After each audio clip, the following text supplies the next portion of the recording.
घर में मैं और मेरे ससुर जी रहा करते थे और एक नौकरानी थी जो मेरे साथ ही रहती थी।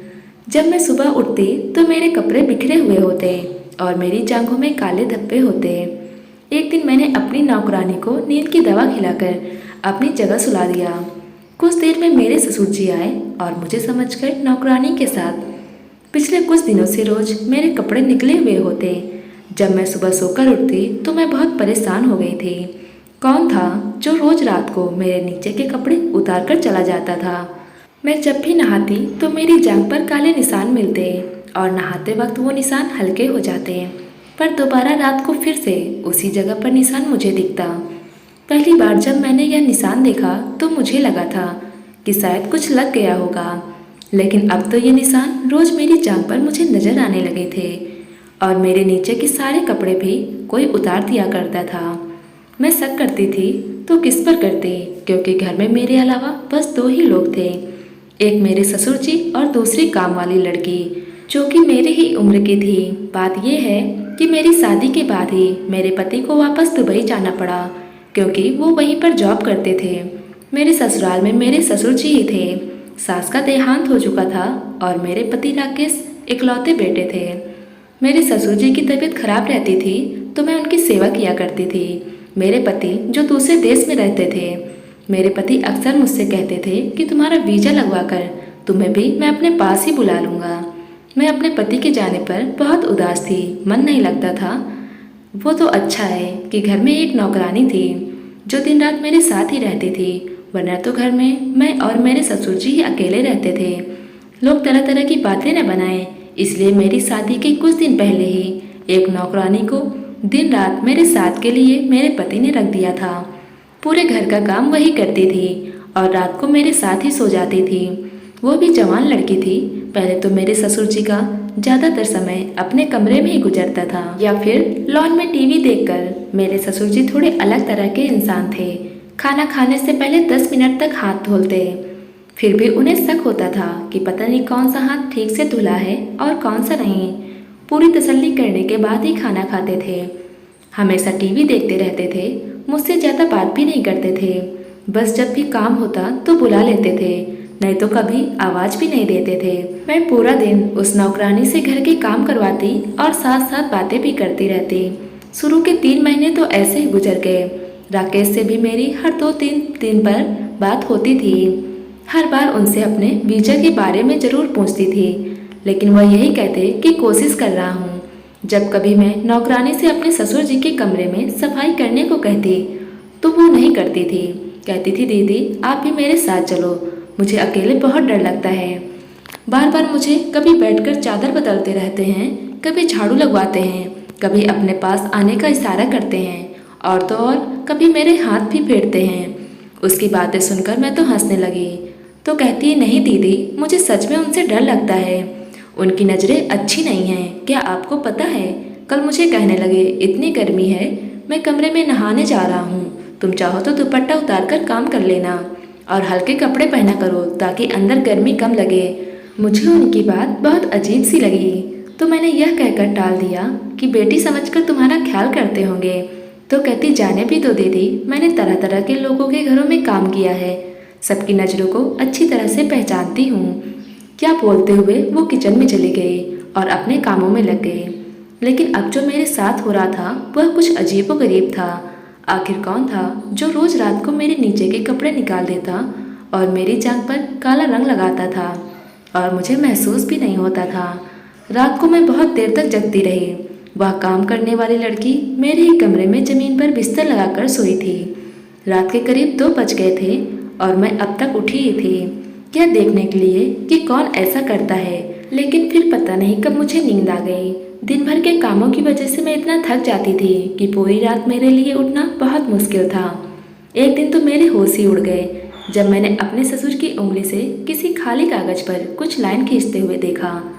मैं तो उन्हें शाम की चाय देने के लिए गई थी, लेकिन जो कुछ देख चुकी थी वो मेरे होश उड़ाने के लिए काफ़ी था। जब उनकी मुझ पर नज़र पड़ी तो पहले तो वो घबरा गए और मुझे देखते ही वो गुस्से में बोले, तुम बिना पूछे क्या मेरे कमरे में आ जाती हो? क्या तुम्हें किसी ने तमीज़ नहीं सिखाई कि दरवाजे पर पूछकर इजाज़त लेते हैं?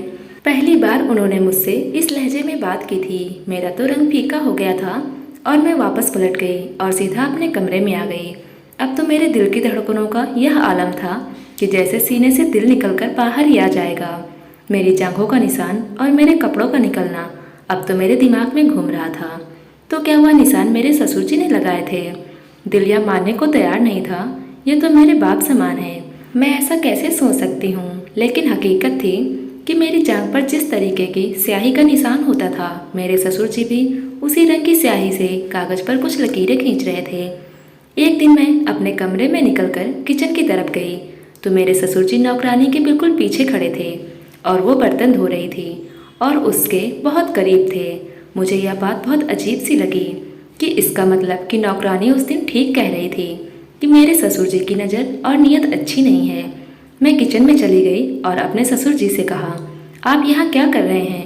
क्योंकि मैंने आज से पहले कभी उन्हें किचन में नहीं देखा था। वो मेरी आवाज़ पर पूरी तरह से घबराए। मुझे किचन में देखकर कुछ अलग सा व्यवहार करने लगे। इतने में मेरी आवाज़ पर वो नौकरानी भी बर्तन धोना छोड़कर मुझे देखने लगी। वो भी शायद मेरे ससुर जी के वहाँ होने से बेखबर थी। अजीब नज़रों से हम दोनों को देख रही थी। मैंने नौकरानी को नज़रअंदाज किया और ससुर जी से किचन में आने की वजह पूछने लगी तो वो कहने लगे, मैं इस नौकरानी की छुट्टी करूँगा। ये झाड़ू लगाकर बिना हाथ धुले बर्तन धो रही है। इसके हाथ गंदे हैं। वो परेशान सी हो गई, कहने लगी, साहब झूठ क्यों बोल रहे हैं? मैंने सबसे पहले हाथ धोए थे, उसके बाद ही किचन के बर्तनों को हाथ लगाया है। मेरे ससुर जी तो उस नौकरानी से बहस पर उतर आए। कहने लगे, तुम झूठ बोल रही हो। मेरे बेटे के पैसे हराम के हैं क्या? तुम्हें तनख्वाह भी दो और तुम झाड़ू वाले हाथों से बर्तन धोती हो। ये तो मैंने देख लिया था, वरना ना जाने तुम गंदे बर्तनों से हमें कब से खाना दे रही हो। मैंने अपने ससुर जी से कहा, आप यहाँ से चले जाइए, मैं खुद नौकरानी से बात कर लूँगी। लेकिन वो मुझ पर ही गुस्सा करने लगे और कहने लगे, तुम्हारी ही नरमी का नतीजा है, वरना मैं इस लड़की को 2 दिन में सीधा कर दूंगा। मेरा बेटा परदेश में न जाने कैसे कैसे अपना गुजारा करके घर पर पैसे भेजता है और यह लड़की मुझे गंदे बर्तन में खाना देती है। आज से तुम ही मेरे बर्तन धोकर मुझे खाना दोगी। उस पर चिल्लाते हुए आगे निकल गए। लड़की तो रोने लगी और कहने लगी, मुझे यहाँ काम नहीं करना, पैसे लेती हूँ तो अपनी मेहनत के लेती हूँ, अपनी इज्जत नहीं बेच रखी। जो ये साहब मुझे कितनी बातें सुना रहे हैं। वो भी गुस्से में नौकरी छोड़ने के लिए तैयार बैठी थी। मैंने उसे अपने गले से लगाकर चुप करवाया। ससुर जी के साथ अकेले नहीं रहना चाहती थी। मुझे यह हौसला था कि एक औरत मेरे साथ रहती है। अभी तो मैं एक परेशानी से निकल नहीं पाई थी कि मेरी जांघ पर काली स्याही का निशान आता कहाँ से है। एक नौकरानी कमरे में होते हुए कैसे मेरे ससुर जी मेरे कमरे में आ सकते हैं। मैंने नौकरानी से कहा, तुम बर्तनों को हाथ नहीं लगाना, मैं खुद धो दूंगी, लेकिन तुम काम छोड़कर मत जाओ। मैं बड़ी मुश्किल से नौकरानी को समझाया। फिर मैं किचन से बाहर निकली तो लॉन में मेरे ससुर जी मेरे पति से फ़ोन पर बहस कर रहे थे कि वह नौकरानी को घर से निकाल दे। लेकिन मैंने भी सोच लिया था कि राकेश से साफ कह दूंगी कि नौकरानी को मैं कभी नहीं निकालूंगी। मैंने राकेश से भी कह दिया कि अगर नौकरानी चली गई तो मैं भी अपने मायके चली जाऊंगी। ससुर जी को बर्तनों से तकलीफ है तो मैं खुद धो देती हूँ। मेरे पति ने अपने बाबा को किसी तरह समझा लिया। अब मैं ससुर जी के बर्तन खुद धोने लगी। मैं खाना भी ससुर जी को खुद बनाकर ही देती थी। अब मैं कुछ देर आराम के लिए अपने कमरे में जाने लगी तो फिर से काली स्याही के सफ़ेद कागज पर कुछ लकीरें खींच रहे थे। मुझे देखकर जल्दी से सब कुछ दराज में रख दिया और सीधे होकर बैठ गए। मैंने कहा, ससुर जी आपके कमरे की सफाई कर दूँ? तो कहने लगे, हाँ कर दो। मैंने उनके बेड की चादर बदली, झाड़ू लगाने लगी, लेकिन वो बार बार मुझे ही देख रहे थे। मेरे ससुर जी कुर्सी से उठकर मेरे पास आ गए। वो मेरे सामने खड़े हो गए तो मुझे भी खड़ा होना पड़ा। वो एकदम से मेरे सामने आकर खड़े हो गए। मुझे कहने लगे, इतनी गर्मी है, तुम अपना दुपट्टा उतार कर झाड़ू लगा लो। मैं तो वैसे भी वॉशरूम नहाने जा रहा हूँ, कमरे में कोई नहीं है। उनका इस तरह धीरे से बात करना, यह तो हैरत हो रही थी। वो तो हमेशा तेज आवाज़ से ही बात करते थे। मुझे नौकरानी की बात याद आ गई। मैंने कहा, नहीं, मुझे अपना दुपट्टा पहनकर ही काम करने की आदत है। अभी मैं यह कह रही थी कि उन्होंने अपनी जेब से रुमाल निकाला और मेरे चेहरे के पसीने को साफ करने लगे।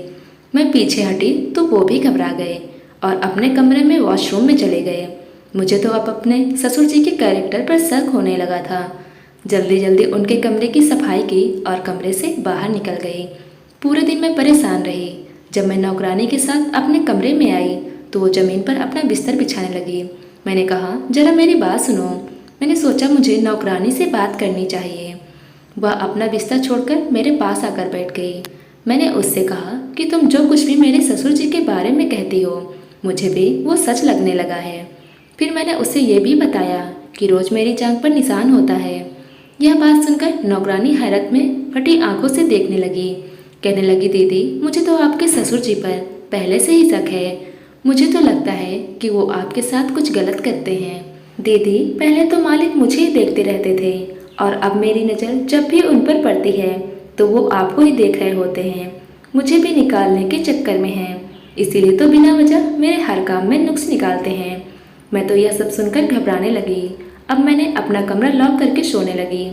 अब मेरी जांघ पर निशान भी नहीं होते थे। अब तो मुझे यकीन होने लगा था कि रात को जरूर मेरे ससुर जी ही मेरे कमरे में आते हैं। जब से मैंने कमरा बंद करके सोना शुरू किया, मेरे ससुर जी मुझे घूर घूर कर देखने लगे थे, लेकिन मैंने परवाह नहीं की। कुछ दिन के बाद मैंने ससुर जी तो मुझ पर चिल्लाने लगे और कहने लगे, तुम अपने कमरे का दरवाज़ा क्यों लगाकर सोती हो?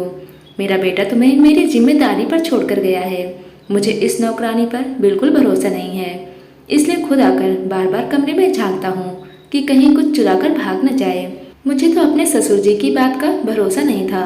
मैंने राकेश से कह दिया कि मेरे वीजा का जल्द से जल्द बंदोबस्त करो, मुझे उनके पास आना है। जो बात मुझे राकेश ने बताई, यह सुनकर तो मुझे रोना आने लगा। कहने लगे, बाबा ने मुझे तुम्हारे वीजा लगाने से सख्ती से मना कर दिया है। कहते हैं कि बहू को बाहर नहीं जाने दूंगा। मैं यह सुनकर रोने लगी। मैंने कहा, राकेश, मुझे यहाँ नहीं रहना, या तो आप वापस आ जाओ या मुझे पास बुला लो। कहने लगे, बस 1 साल की बात है, मैं वापस आ जाऊंगा। 1 साल के लिए रह लो। मैं इस बात पर भी नहीं मानी थी, लेकिन राकेश अपनी मजबूरियां बताने लगे कि 1 साल बाद उन्हें पैसा मिलने वाला है, अगर अभी आ गए तो नुकसान हो जाएगा। मुझे अपनी चिंता होने लगी थी कि ना जाने वो क्या चाहते थे। मैं तो अब सांस भी नहीं ले सकती थी। अब तो उन्होंने अपने सारे काम मुझसे करवाने शुरू कर दिए थे। मैं दोपहर में आराम करने जाती तो हंगामा मचा देते कि तुम्हें मेरी कोई फिक्र नहीं, मुझे खाना देकर समझती हो कि तुम्हारी जिम्मेदारी पूरी हो गई। मैं अपने बेटे से तुम्हारी शिकायत करूँगा। मैं उनके रोज़ रोज़ की बहस से तंग आ चुकी थी। मैंने कहा कि आप बताइए, मुझे ऐसा क्या काम करना चाहिए जो मैं नहीं करती। मैं आपका कमरा खुद साफ करने लगी हूँ, आपके सारे काम करती हूँ, खाना पीना सब कुछ समय पर देती हूँ। इसके अलावा और क्या जिम्मेदारी है? वो कहने लगे, तुम मेरे पास बैठकर मुझसे बात ही नहीं करती, मुझे समय नहीं देती हो। यह मेरे लिए एक चौंकाने वाली बात थी कि मैं बैठकर उनके साथ क्या बातें करूं। भला मैं उनसे क्या बातें कर सकती थी? उन्हें खुद ही ये सोचना चाहिए था। ना ही उनका कोई दोस्त था कि वो घर से बाहर जाते या कोई दोस्त घर आते। गांव में भी उनके सख्त आवाज़ के चर्चे आम थे। मैंने उनकी इस बात से साफ इनकार कर दिया। मैंने कहा कि आपको मेरी शिकायत लगानी है तो शौक से लगा दीजिए, लेकिन मैं आपके साथ बैठकर बातें नहीं कर सकती। एक बहू होने के नाते मैं जो कर सकती हूँ वो मैं कर रही हूँ। इससे ज़्यादा की उम्मीद आप मुझसे ना ही रखें तो बेहतर है। मेरी बात सुनकर वो गुस्से से भड़क गए, लेकिन मुझे कुछ नहीं बोले। अपने कमरे में वापस चले गए। नौकरानी भी वहीं खड़ी सारी बातें सुन रही थी। कहने लगी, दीदी, आपने बिल्कुल ठीक किया। भला आप कोई मालिक की पत्नी थोड़ी हैं जो घंटों उनसे बातें करेंगे। मुझे नौकरानी की बात सही लगी, मेरा भला चाहती थी। अब मुझे लगा अच्छा ही है, वो मुझसे नाराज़ हो गए। कम से कम अब मुझे परेशान तो नहीं करेंगे। लेकिन जो मेरे साथ रात को हुआ उससे मैं बहुत ज़्यादा डर गई। सुबह मेरी जांघ पर काले रंग का निशान लगा था और मेरे नीचे के कपड़े भी निकले हुए थे। नौकरानी अब तक सोई पड़ी थी। मैंने उसे बुलाया तो कहने लगी, मेरा सर भारी लग रहा है, मुझे नींद आ रही है। रात भर मुझे होश नहीं था कि मैं कहाँ सोई हूँ। फिर कहने लगी, हाँ, मुझे याद आया, रात को मेरे सर में हल्का सा दर्द था। मालिक ने मुझे एक सर दर्द की गोली दी थी। कहने लगी, यह खा लो, ठीक हो जाओगी। लेकिन न जाने वह खाते ही मुझे होश ही नहीं रहा। अब मैं सोच चुकी थी कि अब मैं चुप नहीं रहूँगी। मैंने रात को नौकरानी को एक नींद की गोली खिलाई और अपने बेड पर सुला दिया और खुद छुप गई। नौकरानी को पहले ही बता चुकी थी कि वो मेरी मदद करने को तैयार थी। मैं पर्दे में छिपी हुई थी जब रात के 2 बजे ससुर जी मेरे कमरे में आए और मेरे बेड के करीब जाने लगे। जैसे ही वो बेड के करीब पहुंचे, मैंने लाइट ऑन कर दी। मेरे ससुर जी उस टाइम पीछे हट गए, मुझे अपने पीछे देखकर हैरान हो गए और कमरे से बाहर निकल गए। उसी समय वहां दो आदमी घुस आए और मुझे और मेरे ससुर जी को रस्सियों से बांध दिया।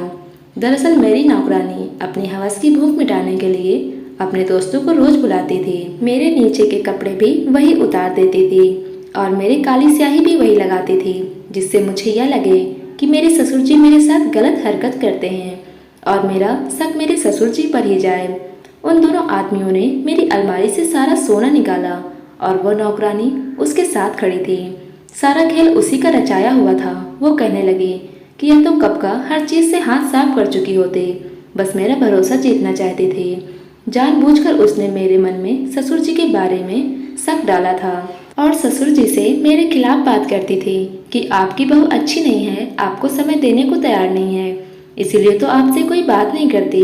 वो अच्छी तरह जानती थी उसे कैसे फसाद लगाना है, इसीलिए उनके सामने जानबूझकर झाड़ू वाले हाथों से बर्तन धोती थी कि हम ससुर और बहू एक दूसरे में उलझे रहें और वह अपना काम कर जाए। और ऐसा ही हुआ। जब मैंने उसे अपना प्लान बताया तो उसने अपने दो आदमियों को बुला लिया।